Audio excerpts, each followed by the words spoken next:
All right, joining me right now to further discuss the situation in Ukraine, former U.S. Defense Secretary William Cohen. Good to see you, Secretary Cohen. So let me get your response to this.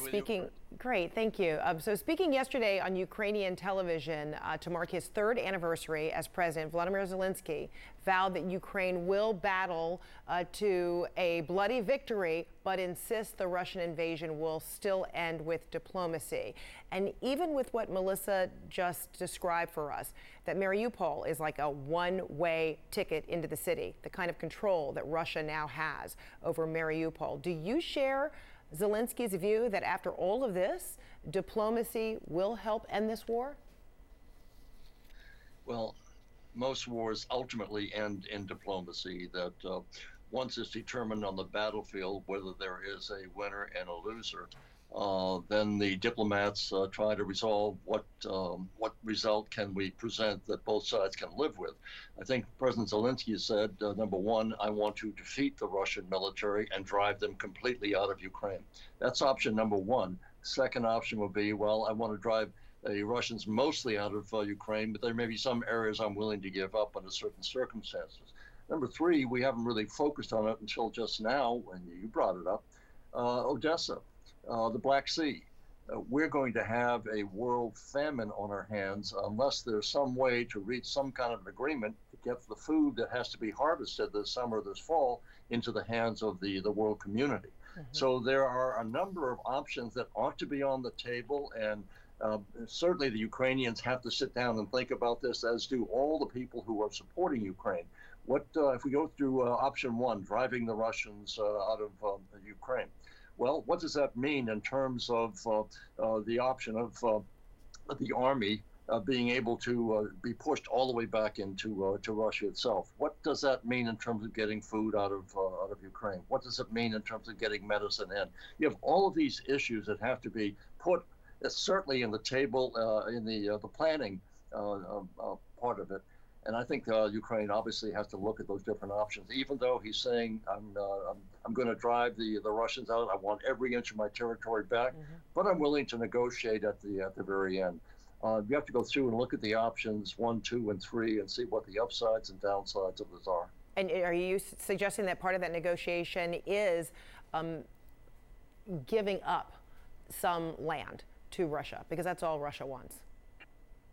I can't, or none of us can make that recommendation. Only President Zelensky can look to his people, look to his soldiers and say, how much are we willing to continue this on? Can we continue this for a long, long time? And the question becomes, will the Ukrainian allies be supportive over the long term?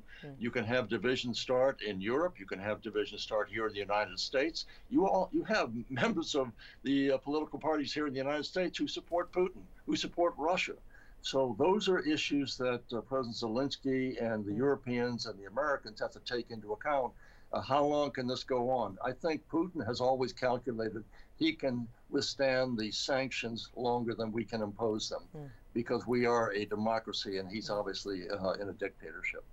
So those are issues that are obviously have to be pondered. Yeah, I mean, it's hard to believe. It was just really 3 months ago when Russian officials predicted a quick and decisive victory for Moscow. And according to the Washington Post, it's now reporting the Russian military is attempting to, quote, quoting now, resuscitate its sputtering offensive in Ukraine, firing commanders, splitting combat units into smaller formations, and redoubling its reliance on artillery and other long-range weapons. What does this tell you about their calculus of their invasion? Number one, they made a strategic mistake. Number two, tactically, they've been a disaster, that their generals have not been well prepared for this war, nor were the conscripts and those in the army well trained to carry out the mission. So the mission was the wrong one in the beginning, and the tactics were wrong. So now they're admitting that. But remember, there was Napoleon after Waterloo. The first thing he said is it was the generals who lost the war, not Napoleon, but the generals. So I think you're seeing some of that with Putin saying, fire the generals. And now apparently he's getting more involved in the tactical decisions, which I think is probably a big mistake on his part. He's not a trained military man. and for him to get into the details and trying to orchestrate all of the moves that take place on the ground. It reminds me of one of those ads we used to see where a person's about to go into brain surgery and the patient asks the doctor, "Are you really qualified for this?" And he said, "No, but I did say at a Holiday Inn." And it's that kind of, I think, situation where Putin, as a strategist, tactician, on the ground for the military, I think would be a big mistake on his part, but that would work to the advantage of Ukraine and those of us who are supporting Ukrainians. Yeah, as funny as that parallel is, sadly, I mean, hundreds of people are dying every day as this drags on. Secretary William Cohen, thank you so much.